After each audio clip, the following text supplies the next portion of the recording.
Good evening, all.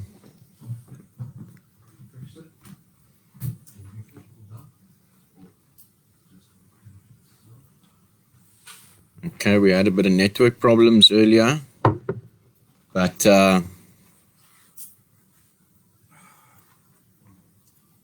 thank God that those are the sort of bigger problems that we have today compared to the problems we used to have.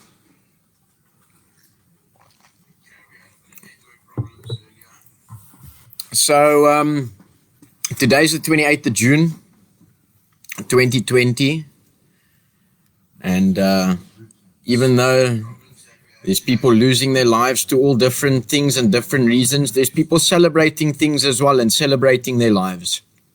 And because the message was passed on to me through RAEL and Anthony Hall, Mr. Hall, I celebrate my life. But I think it's a privilege and an honor to announce a bigger celebration, which is the 28th of June, 15 years ago. Mr. Hall put the drink and the drug down. Uninterrupted 15 years of recovery.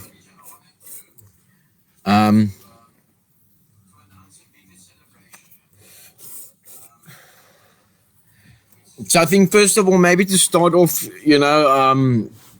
with I've been a little bit involved with RAEL from 2007 when it was started by Mr. Hall, and obviously I fell off the wagon in between and got back on and fell off and have been back on for quite a while again, and I think in that time I've never seen a person that is so dedicated to saving other people's lives, to carrying the message. And I think it's quite ironic when I read the Jude 28 just for today. It says, working with others is only the beginning of service. Service work calls for a selfless devotion to carrying the message to the still suffering addict. So on behalf of myself and all the addicts that have been saved through RAEL and Mr. Hall, when he had the self-funded support groups and used to do all the 12-step calls, the people in recovery will know what a 12-step call is. It's carrying the message, and he would ride all over the peninsula at his own expense, giving families hope that it could be done, and carrying the message and advising people on how to get out of this grip and torment of addiction that affects the addict, the user, and the family. And not only from the addicts that have been saved, and through the message of RAEL and Mr. Hall, the strong message that he carries. But I think it's pretty rare in South Africa to find a person with 15 years solid sobriety. 15 years of 18 hours, 16 to 18 hours a day of just carrying the message, which is very inspiring to me. They say that the using addict or alcoholic, working with them is our biggest guard against relapse or using or drinking again. And that first sentence, I think, describes Mr. Hall the best. And ironically, the people that have read the Just for Today on June the 28th, it says, service work calls for a selfless devotion to carrying the message to the still suffering addict. And I'm not going to go on with the Just for Today, but that is what I've seen Mr. Hall do. In and out of my times that I've been affiliated with RAEL and with Mr. Hall, from the time when he started his recovery and his support groups, I've never ever heard him deny a person help that was willing to go to any lengths to get it. all of this was done by the means that was available, unfunded and unsupported from any. But obviously there was many that have helped. I'm sure Mr. Hall knows a bit more the ins and outs of those. So thank you to all that have supported up until now. I'm going to give it over to Mr. Hall in a couple of minutes, and we've had many people contact us today on the RAEL walls, and Mr. Hall himself and all of that kind of thing. Usually Mr. Hall would have a bigger celebration here and a get together for the guys that I believe that he loves, that have come through the program, that have come from the streets, some are married, some got married on the farm, some moved to Worcester and got married, and it was all from destruction. All of us came from chaos, each and every single one of us, from the streets, from raping, robbing and stealing, whatever lengths we went to get our drugs. Mr. Hall went to those lengths and was always willing to go to those lengths and is always willing to go to those lengths to help anybody that wants recovery badly, as bad as what he did 15 years ago.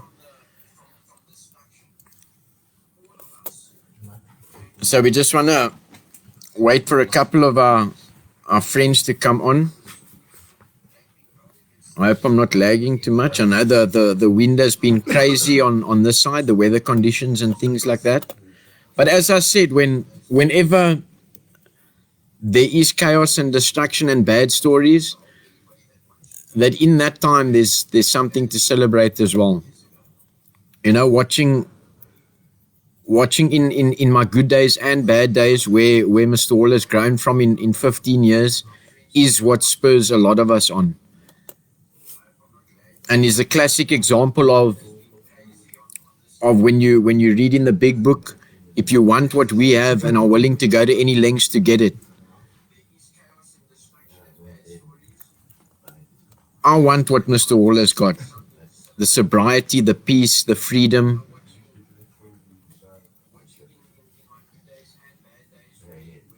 Handling situations that used to baffle us.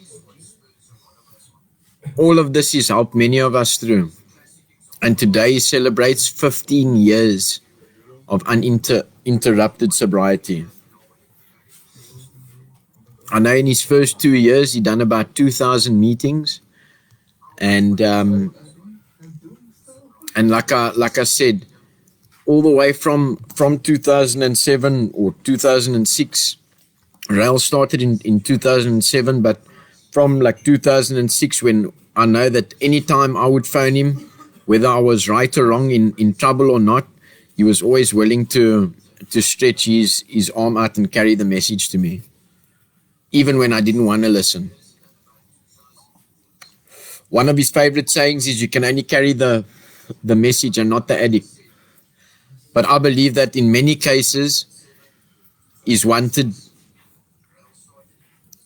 the recovery of the guys that come in through the doors of the RAEL Recovery Center more than what they have. So again, Mr. Hall, we all say thank you for the way you've carried the message 16 to 18 hours, sometimes 20 hours a day for the last 15 years, and devoting your life to other recovering addicts and their families. Thank you almost doesn't feel like it's enough to say. So I'm going to give it over to Mr. Hall now. And anybody can learn from this man, in recovery or not. Thank you all.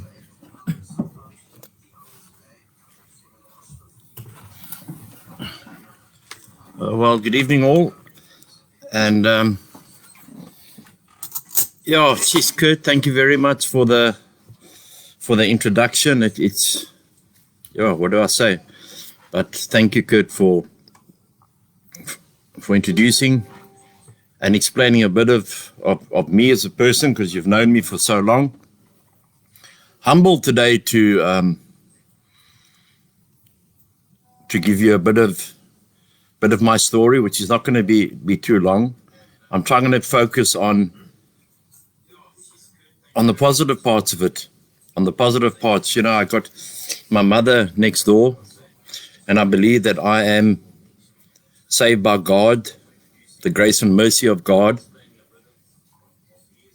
as a mother and from my mother's prayer. My mom prayed me into sobriety. And on the 28th of June, 2005, at 13 minutes past 11, I took my last drink and my drug. Anthony Hall couldn't have done it on his own. He needed people. He needed God. He needed meetings. And he needed to know that the gift of desperation was there. In mentioning my story, I'm just going to touch on a couple of things, and then I want to thank a couple of people. Because I don't think tonight is about glamorizing nothing. Tonight is about, how do I still reach the still suffering addict and alcoholic? How do I still carry this message? I've done it for 15 years, and I believe I was called to do it. I never opened up the rehab because I wanted to get rich, or opened the rehab because for any other reason but to carry this message after my nephew killed himself at the age of 28. When he put a rope around his neck because he couldn't handle the drug addiction anymore. He went into a rehab for 2 weeks, came out and put a rope around his neck, and I saw family fall apart. So obviously tonight I'm so blessed to have my mom next door. She's sleeping with the carers are with her, and mom is happy in her own world. And I'm just happy that with this COVID-19, with all the people that are dying in the old age homes, that I can have my mom with me. And my condolences to everyone who've lost loved ones. My condolences to everyone who lost loved ones, even out of old age homes.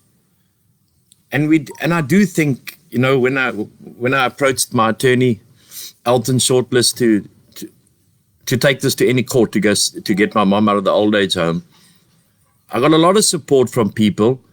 And what is heartbreaking of the most is the people who cannot go visit their loved ones in the old age home, people who cannot go visit their loved ones at home, in hospital. We're going through a very tiring time, trying time as a country, as a world, as a land. But we have to show that we've got God on our side, and we will never surrender, and we'll never give up. Getting to 15 years has not been easy. There has been sacrifices on both sides along the way. I believe a lot of the things that have happened to me in the last 15 years is because I put my sobriety, which I have to put first, but I put my carrying of the message before I put anything else. And that may be wrong, and it probably is, but that's just who I was called and dedicated, and found that I want to be, and how I'm going to carry it. I grew up in a lovely home, obviously a lovely mother and a lovely father, but I had my first example and first person telling me, and I'm looking at it straight on, never to use alcohol. My dad was an alcoholic, and my dad stayed at his job for 43 years, and he provided for his family. But I remember chaos in our home at some times when my dad drank. Absolute chaos. And I remember once holding my mom on the leg. I was about 5 or 6 years old, my first memory of that, and telling my mom, I'll never drink. I'll never drink. What I'm seeing here, Mom, I will never, ever drink. Lo and behold, I didn't know that my father was also a sick man when it came to alcoholism. Only when I went into Alcoholics Anonymous at the age of 24 did I realize that my dad was a sick man just like I was. School, I hated school. I only went to school to play sport. I was a very good sportsman, if I may say so myself without being arrogant. I was a very good sportsman. I captained all the teams that I played in. I got some colors along the way. And my main sport was cricket. And obviously I played a lot of soccer as well, played squash And I just wanted to achieve. So maybe that was like my addictive nature coming through, wanting to be the best. And I believe I was one of the best sportsmen around. With a sport, I played then for the club of Fishhook, and I met some wonderful people who came to play there. You know, I played with the guys like Graham Gooch, who captained England. Some of the older people may remember them. John Embry, who played for England for a long time. Through my soccer, I met Kevin Keegan, Sir Stanley Matthews. And I played against people like Alan Lamb, who went on to play for England. John During, you know, Craig Matthews, who played for South Africa. I was right up there, but something I knew, or if I look back later, was holding me back against this, against achieving my full potential. I never ever achieved my full potential as a sportsman. I was a young man. I wrote Standard 8 3 times. I spent 3 years in Standard 8. They were my best years at school. And I never ever got, you know, I was put through Standard 8 because I had to write Standard 9. I was put through Standard 9 because my mom would have told you, Anthony was the only oak in South Africa who never brought schoolwork home. You know, I was immune from schoolwork. I remember one time, Mr. Francis, he was a legend in Fishhook, Wes Francis, and he was my cricket coach, and he was the deputy headmaster. And I wouldn't say naughty boy at school, but I was naughty, and but not that naughty. But we were causing shit in the biology class, and Mrs. Damster, she was like an old witcher. Shame, bless her soul, I think she's dead. And she didn't like me, and I didn't like her. And see, I was carrying resentments from an early age. And she said we were eating in class. I remember that we were eating in class, and we went down. She sent us down to Mr. Francis for cuts.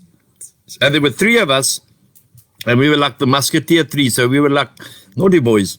And the headmaster, or the deputy headmaster, Mr. Francis, called me in, and he said, Anthony, I'm going to do something now I've never done in my whole of my career as a teacher. And I think he'd been a teacher about 90 years. And he hit the chair 3 times, like he whacked it, like wow, wow, wow. And he said, now I want you to rub your ass. I want you to run to the changing rooms. And if you ever mention this, woe betide you. Because that afternoon I was captaining the first cricket team against Herzliya, because we could only play against Herzliya on a Wednesday because they are a Jewish school. And the captain of Herzliya then was Terence Lazard, who went on to play for South Africa. So I was in good company, but I don't know. It was just, I played sport 7 days a week, and even on a Sunday, I'd be in the cricket nets. I would be on the squash court. I was not fitness mad. I was sport mad. I loved anything with a ball in my hand. I could play any sport. I couldn't play tennis. I don't know why I couldn't play tennis, but any other sport I could play. And I loved it. I really loved it. I've been a leader of sports teams since the age of 9, and of men since the age of 9. I've always happened to be in the position of being a leader, and sometimes that comes with a lot of loneliness, comes with a lot of pain, and it comes with a lot of people don't like you. But I believe what Winston Churchill said: "I've got enemies, so I must have done something right." I went to the police force after I wrote matric. I had to write matric, but they never wrote back. So in the newspapers, my name wasn't there. But my name was there for cricket and soccer and all that. So it was a bit of a letdown. But when you go into matric and you put your name on the paper, you know you're going to fail. You know what I mean? Nothing's going to happen. Not like today where you only have to get 10% to pass matric, and papers go missing, and buying papers and selling papers. You know, you had those people walking up and down while you were writing. So I just write my name there, and that was it. And I wasn't really cared. I don't know why. And I don't take myself as being a stupid man at all. But schoolwork and why I must know the square root of 28. I don't know if there is a square root of 28. Why I must know that, I couldn't fathom. Why I must know biology if I'm not going to become a doctor or something. I just couldn't understand. The one subject that I did love I loved history. I loved history. I still today love history. I love watching the news. I love reading. I love what is going on, the affairs that are going on in the world. I keep up to breast with that. My dad said I was 8 years old. My dad got the Argus every night delivered. I was 8 years old when I opened up my first newspaper. And I used to wait next to my dad because my dad took his time, because he also loved the newspaper. He used to take his time to read the newspaper. And I would be sitting there at the end of the table waiting, because you didn't dare touch Dad's newspaper before he had read it. And sure, there's great memories I'm bringing up here. And I would sit there and say, Dad, how's it going in the news and all that? Okay, my boy, you're going to read it now, but I'm busy reading. And then I would interrupt my dad. And then eventually my dad would like lose it a bit and say, Anthony, I'm reading this bloody newspaper. You'll get it when I'm finished. And then I used to get the newspaper and read the newspaper from back to front. My mother was also that. My mother she used to be on quizzes on the old SABC 3, or not SABC 3, sorry. On the old SABC, she used to be on history quizzes, on general knowledge. So I love that kind of thing. I love to know about something. I'm a man who loves reading biographies. I love quotes. If I see a good quote, I keep it in my head and I wait for the right time to use it. I think just to put my colors to the mast here, I'm a lover of Israel. I love Israel. I've got nothing to do with the Palestinian-Israel war. But I love Israel for biblical reasons and for the Jewish people. I love the Jewish people. I've been very blessed to be to Israel, to go visit Israel 3 times. And the second time that I visited Israel, I was very blessed to give a meeting on addiction in a bunker. It was a weird scenario, but it was something that I will never forget, of going to Israel. I really love the people of Israel, and if I was a younger man and I had no responsibilities, I would go live in Israel, without a doubt. There's no doubt about that. So leaving school, you had to have matric to join the police, or we go to the army. And I decided to go to the police force. I didn't have a matric, but they took me in because of my sport. I then ended up in my sport. I made the South African national cricket side, the police national cricket side. I got my blazer, got capped. And that was, I think, the start that I thought, okay, but I was drinking not much at that stage, but after a game, drinking and, having a couple of toots with the boys and thinking that I was older than I was. Then I went from the police college, I went to the Special Guard Unit in Parliament, and I became member of the Guard Unit. Sorry, I just want to see if this thing is going through. Is it going through? Okay. Sorry, because here in the Boerland, things are a bit dizzy with all the bad weather, and I hope everyone who is in Cape Town or all around the world, but mainly in the Western Cape, are safe, and their valuables are safe, but mainly that they are safe.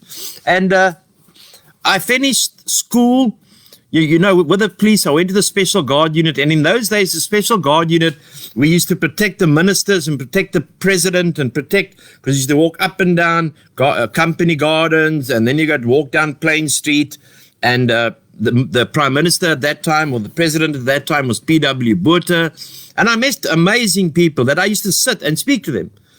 The most amazing person I'd ever met at Parliament was Mrs. Helen Suzman, one of the icons of this country, a Jewish lady. And she absolutely loved me. So when she came to work into Parliament, she'd give me the keys to her old BMW, because Mrs. Suzman didn't want to walk far, and I'd have to go and park her car downstairs under Parliament, keep her keys, and then when she left or I went off duty, I'd go up to her office and say, Auntie Helen, here's your keys. And I love that woman. I spent so much time in Helen Suzman's office that I think I know Helen Suzman a lot better than the people write about her in the newspapers. A lot better. I used to watch her fight in Parliament as the only woman from the Progressive Party, and she used to take them on. Lovely woman, a lovely woman. And I spent a good, 2 years there.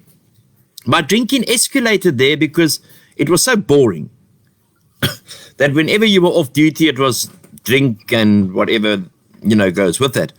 Then after that, they asked me, I made the National Police side, and they asked me, where would you like to go to next? So I said, I'd like to go to the South African Narcotic Bureau. Sunup, it was a very elite unit. There were, I think, 15 or 16 of us in the Wynberg branch. I wore long hair. You're allowed long hair, earrings in the ear. I was like Don Johnson. I don't know if any one of you had remembered Miami Vice. I was Don Johnson at his best. And there, the alcohol, there I was exposed to any drug I wanted. But I never used drugs while I was in the drug squad. But I started to pump alcohol more and more and more. Especially if you go do bus and you go sit in clubs and you're undercover and you're there for 4 hours, 5 hours. Come back the next Friday or the next Thursday or the next Saturday. And being undercover, you had to keep your wits about you. But at the same time, when you were drinking, you were probably losing a bit of it. My partner at that stage was Harry Etzebeth, the father of the Springbok Eben Etzebeth. And he was a big man. And in those days, there was a lot of respect for the police. If it was fear, I think it was. I think it was total fear, because it would be, in those days, myself and Harry would go into any house in the Western Cape and go and search it with no backup. And the people wouldn't dare touch you or want to touch you or try and touch you. And from there, it got a bit, I was very good in that, if I may say so myself. I made a lot of arrests. I made a lot of enemies as well. Did a lot of things, that in sober-minded you wouldn't do. You wouldn't do it. And then after that, I thought, okay, well, I asked for a transfer, and they said, where would you like to go to? So I said, I'd like to go to the murder and robbery unit now, which was the creme de la creme. Above the murder and robbery unit was the security branch. And I was getting to the murder and robbery unit. I don't know if this was my addiction or just my drive and my passion, but I wanted to get there. So I was offered to go to Brixton Murder and Robbery Squad or to go to Empangeni Northern Natal Murder and Robbery Squad. I went to Northern Natal Murder and Robbery Unit. And the first weekend I was there, I rolled one of the 4x4s. I was pissed out of my mind. But in those days, it was all shut up and kept quiet. There was no social media, none of that crap. So you just carried on and sent it to wherever it had to be sent. And you go back to work on Monday and you get your next car. That took me, I think there my alcohol escalated, because there was the first time in Natal. And how it worked in the murder and robbery squad is that I never carried a docket. So my job would be to chase suspects. So whether the boss would say to you, bring him back in a bag, or you bring him back handcuffed, but I want him back. So we would travel. We had the whole of the Northern Natal area, like Newcastle, Dundee, St. Lucia, Matuba, all over that side. But if the suspect had fled and we got information that he was in Soweto or Joburg or Durban or Cape Town, whatever, we moved. And so sometimes you were away from your office or from your base for 6 to 8 weeks hunting these people down. That made me a very hard man. Because I recall early in my police career, I've mentioned here before, is when we had the riots here, 3 of my friends swapped duties with another 3, and they were killed that night by a police van getting hit by a Casper.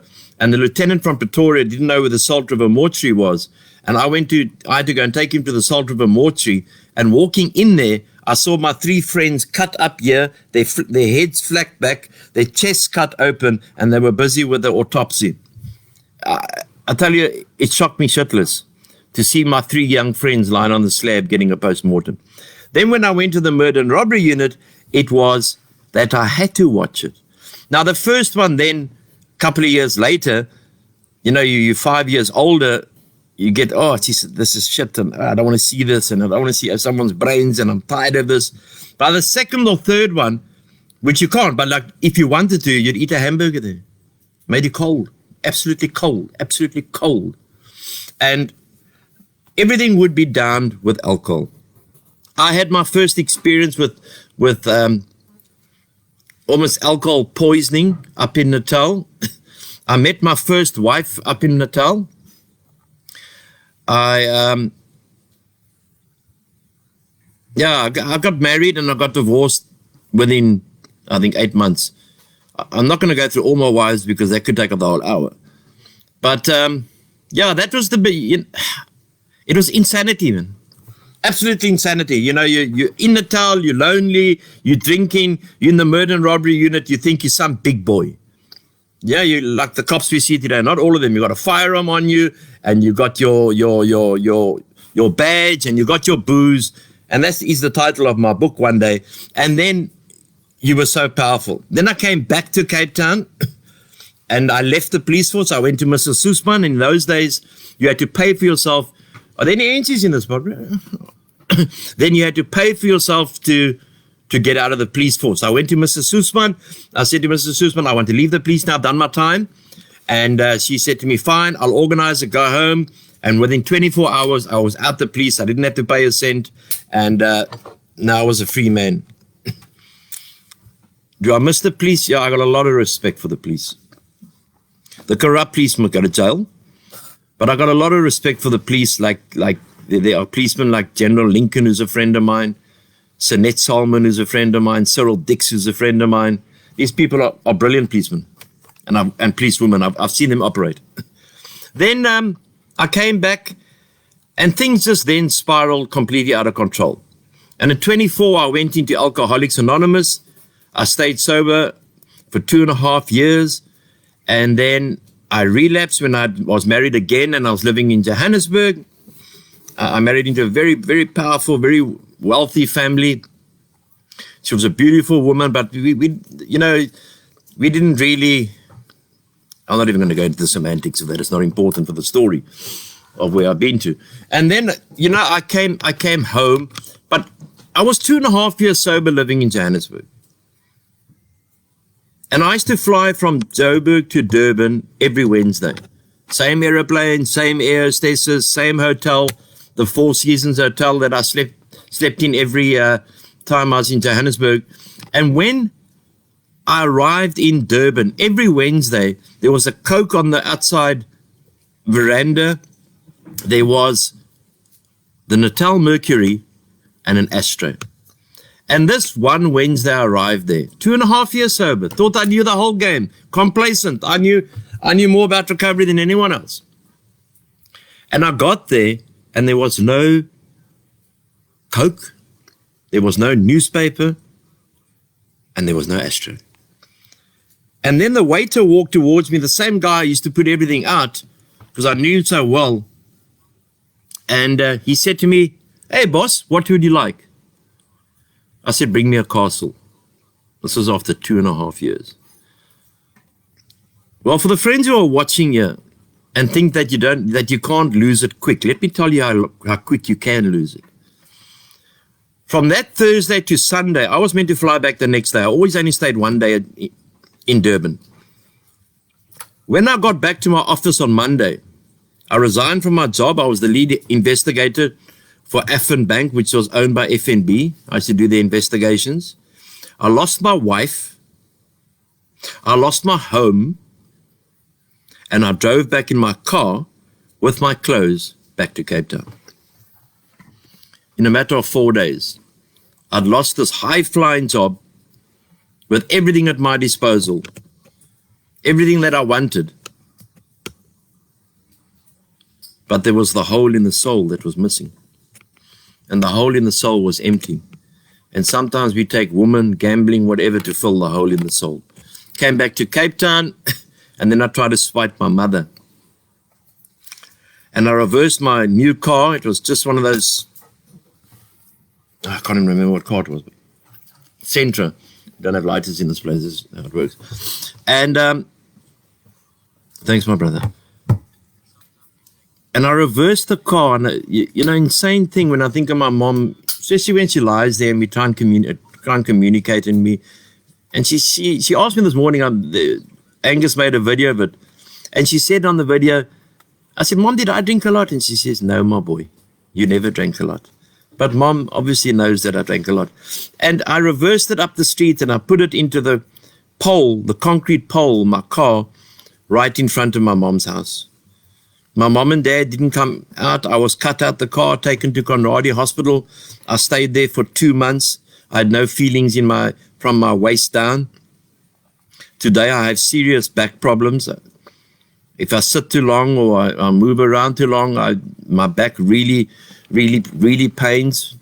But there was a doctor there, Dr. Newton, Professor Newton, who saved me.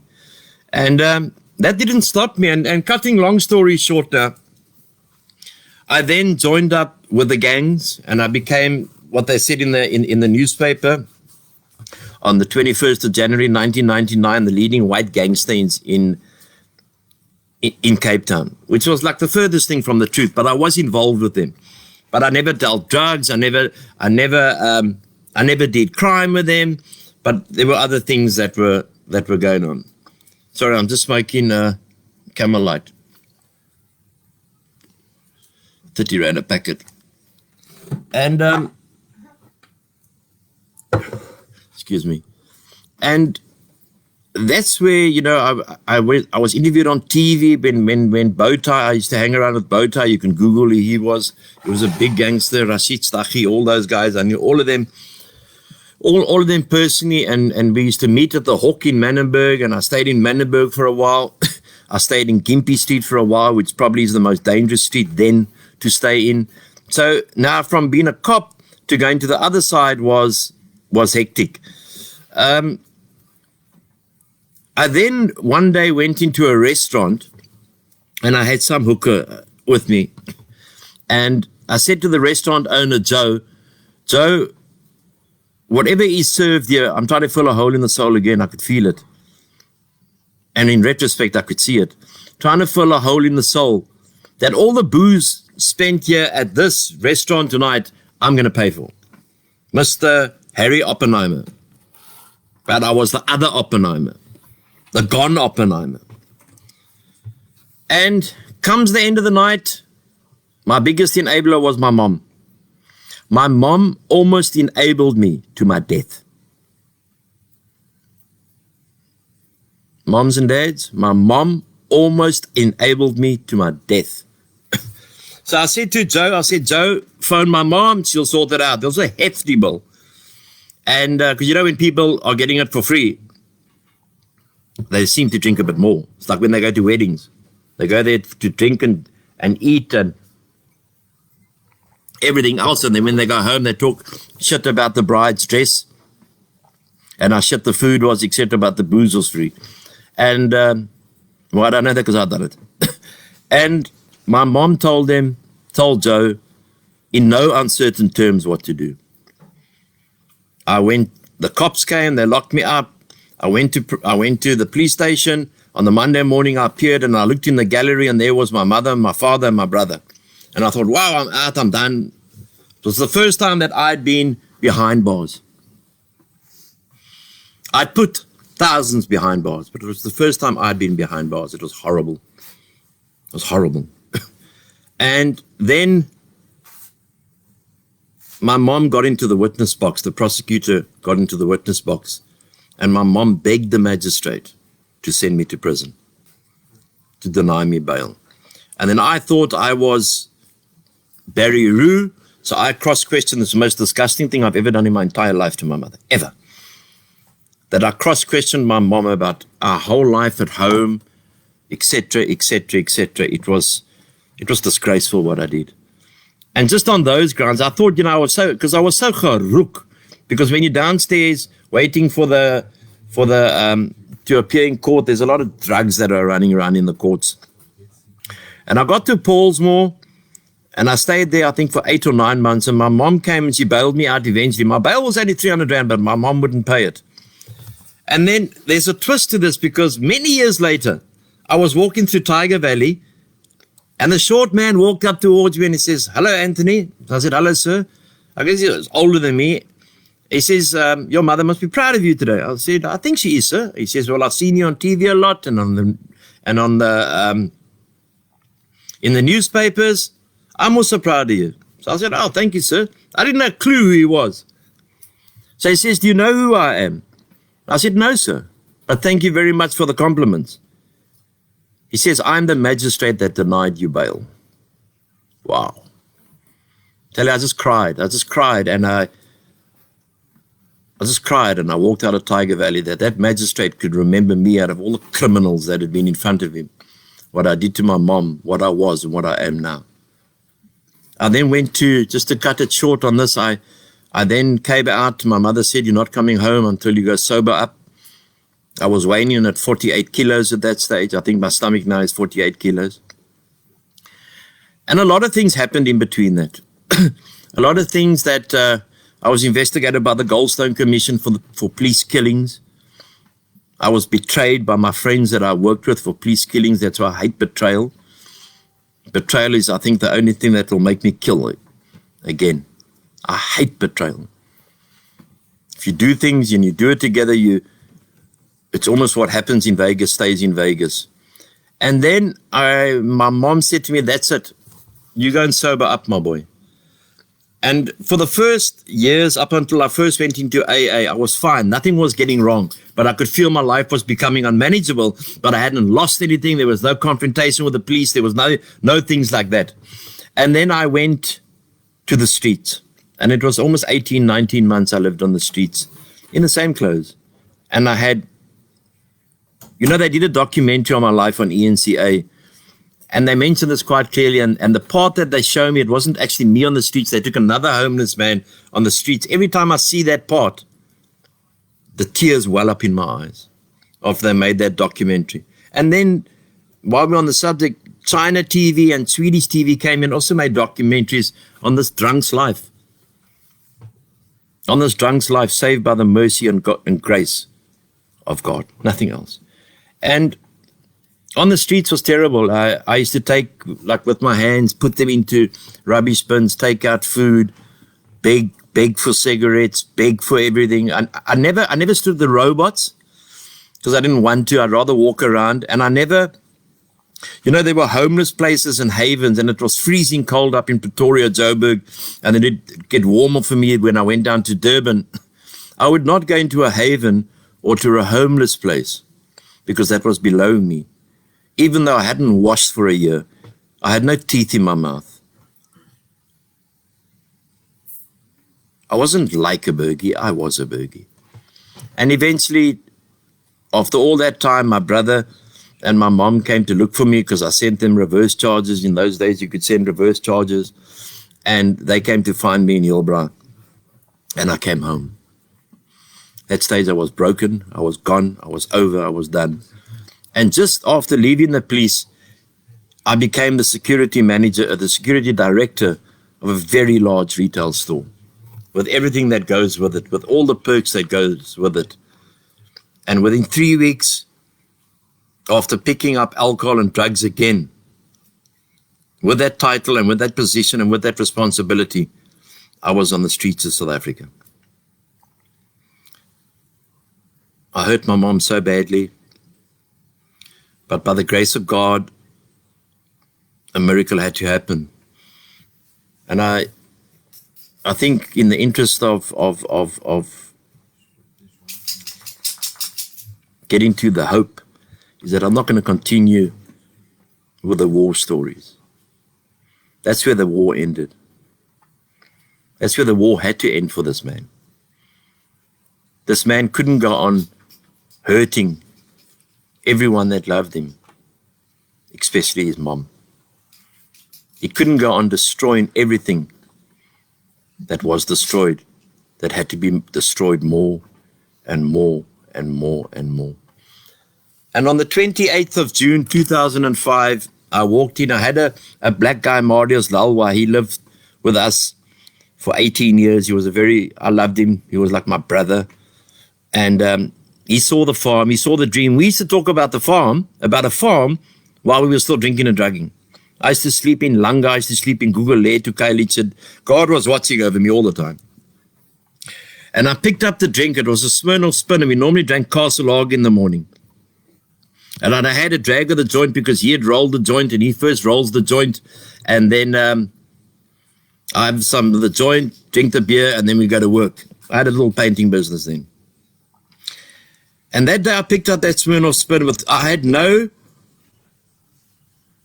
there was no desire or issue or wanting to stop alcohol and drugs. And I walked into that garage and I took a sip of that and there was that much left and I put it down and I attempted to pick it up again. And I turned around to Marius and I said, Marius, I'm done. I walked into my mom's main house and I said, Mom, I'm done. And my mom was to me again. That was her words to me because I disappointed her so many times. I then went to Alcoholics Anonymous meetings for the first 2 years. I missed one meeting in 2 years because I knew my very life depended on it. I don't want to go into today what I think of how the youngsters are abusing the system and not going and taking recovery seriously. But I took it seriously. I went to every convention. I started carrying the message. And then a newspaper reporter wanted to interview me on the 20th of September 2007. And halfway through my life story, I said to them, you know what? This is not about me. I'm going to open up an organization to help people. And she said to me, what are you going to call it? And I said, I'm going to call it, well, I'm recovering alcoholic. I'm enjoying life. I'm going to call it RAEL. And that's how RAEL was born. The next day it was on the front page of the Sun and it was all on the polls. And that's how RAEL was born. In 2011, I got the farm through a beautiful lady, Denise Levy. And then after that, Miles October came on board. And those two people, I can never thank those two people for what they've done for me. Denise Levy and Miles October, I can never thank them. So I started carrying this message and I've been lucky to travel all around the world. Like I said, Israel 3 times, Australia, Mauritius, Japan. I went to the World Cup. I've spoken at so many meetings all around the world, Portugal, and I feel blessed that God has used me. And I have to stay humble in this. I've got a loud voice and this is the way I operate. I'm not going to change it for anyone. But stay humble in coming from the park bench. I one day went back to visit the park bench in Yilbra. And the only difference, they had painted it white. And the building next door where I used to sometimes hide away there in the toilet when it rained was now a venue for Alcoholics Anonymous and a church. What a twist. It was beautiful. You know, opening up the farm, I just want to, especially on this 15 years, you know, a lot has been said, a lot can be read. And like I say, I've got a long story. Some I'm very proud of and some I'm not so proud of. But that's for another night. I just want to thank a couple of people, you know, of where I've come today. And remember, it's all about God's grace. You know, when the Minister of Social Development in the Western Cape, Shana Fernandez, phones you this evening to wish me, shows me I've come a bit of a way. I helped her son in his sobriety, and that woman has supported me every single day. General Andre Lincoln, wonderful man. Obviously, Denise Levy and Miles October I've mentioned. There's people, Kurt, Graham, Angus, the guys who stick with us and stick with me. There's Steve Swat from the ACDP who sent me the most beautiful message. And then I'll tell you, I've received today, I didn't know that maybe I mean a bit to people. The amount of messages I've received on social media today. It'll take me a couple of days to answer them. Karen, my ex-wife, walked the road with me, and I will never deny anything that she has done for me. And I thank her tonight. I thank her for walking with me. I thank her for everything she did for me in this road. To my current girlfriend, Dr. DeToy, thank you. Thank you for what you're doing. Thanks for walking with me. Like I said, I didn't leave my wife for the doctor. Maybe there was too much interest in carrying the message instead of looking after my wife. I want to thank you people for what you've done for me. There's so many people. There's Maya Antoinette Steyn, very good friend of mine. Thank you. Koos Steyn, Basil Kivido, the ex-mayor. There's a lot of Mr. Terra Lakota from Cope for believing in me and making me the premier candidate, which unfortunately I had to withdraw from. Thank you. Thank you for your calls now and then, just to say hello, how are you doing? Because that shows me, and from the people on Facebook and people on all social media, thank you for inspiring us, because this is a very difficult calling. This is a calling that you're dealing with someone at 9 o'clock in the morning who is fine, and at 9:30 wants to go home. I want to big thank to my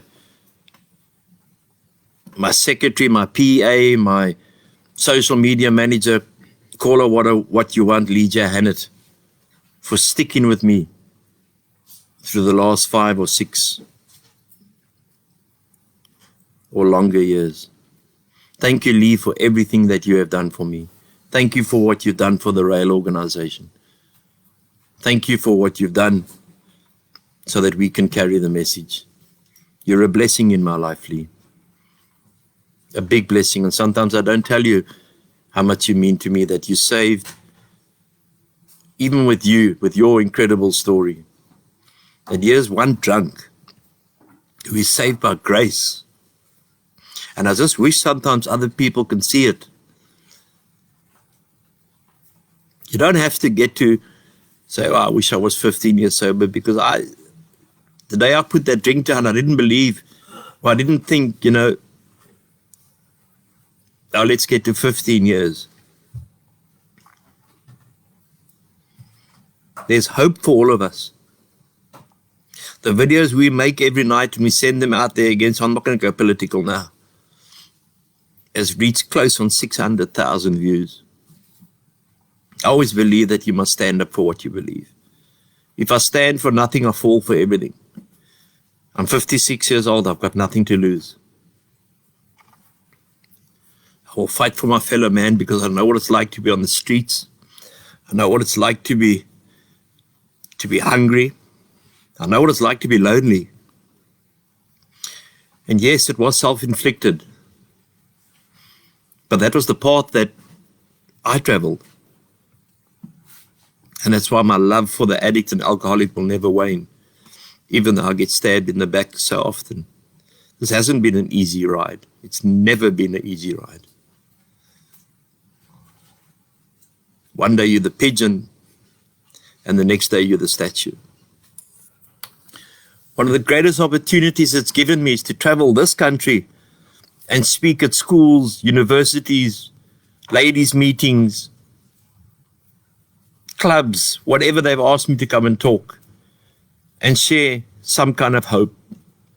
There is hope for our country. There is hope for our children. And I'm saying this without fear or favor, not because I know her personally, but the Minister of Social Development cares. Shana Fernandez cares, because her son Dominic was on my farm and he's coming up 4 years sober. Not all of them are lazy. Not all of them are stealing. I see it with my own eyes of good people that are working to try and make a difference, working so our children do not become addicted, working so our boys and our girls are not just standing on the streets tonight selling their bodies for alcohol or for drugs. Working so that families are together and there's no violence in the home. I've tried my best, and until my life is gone and I'm taken, I hope to never, ever stop what I'm doing. I love what I'm doing. And like I said, even though there's been some hard times and there's been many stabs in the back, it's just kept me going forward. And it's kept me sober, that I can carry a message of hope to sometimes the hopeless, the helpless, the faithless, and the loveless. Ladies and gentlemen, before I give to Kurt, I just want to say thank you to everyone who watched this. I want to say thank you to those who didn't watch it and will watch it at another time. Thank you for helping this man, Anthony Hall, the drunk, become sober by the grace of God. Thank you for all your encouragement as I look after my mother that is sick. My greatest achievement in 15 years is having my mom with me. You may think it's from the thousands of addicts I've helped. That is a close second. But the greatest is that I've still got my mom. God bless you all and keep you all until we meet again. Thank you.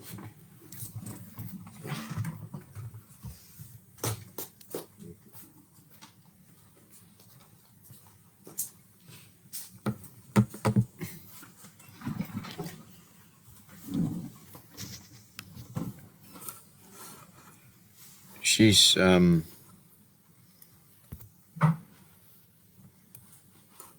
thank you, Mr. Hall, for your share, first of all. And then I think we should all really take to heart the power of one person and what they've accomplished in 15 years of carrying the message, as we've all made a mess sometimes out of things, and Mr. Hall being the classic example of turning his mess into a message, going through different reasons and seasons and things to be able to have the experience to carry the message and find this purpose of doing what he does for the love of people, for the love of his own life. And we want to say thank you to all that has walked this path through different seasons in Mr. Hall's life that could spur him on, and the people that carried the message to him, that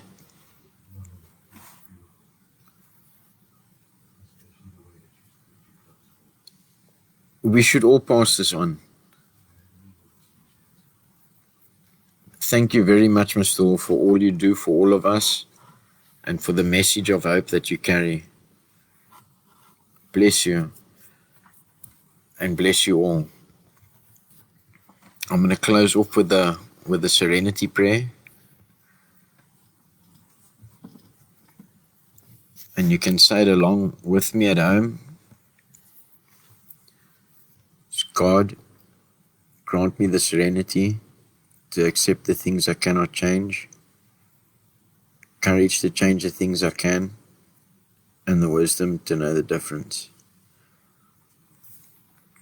Thank you all for watching, and I'm sure we'll get more different pieces. I know Mr. Hall speaks. He speaks sort of from the spirit or from the heart or whatever's guiding him at the time, and it usually reaches whoever it needs to, and we can reach so much more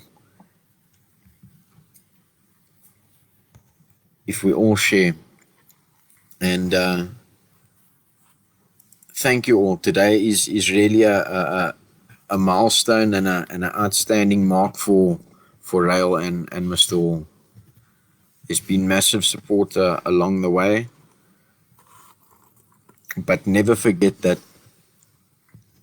Mr. Hall had to do the going to any lengths to get his sobriety. 15 years, which is almost unheard of in our country, where the drug pandemic is what it is. We all know somebody that knows an addict or an alcoholic and the destruction that comes with it. We don't need to speak about what drugs does anymore, but let's share how we can get out of it. With 15 years experience, I I think that that we've got hope on our side. Thank you all. God bless.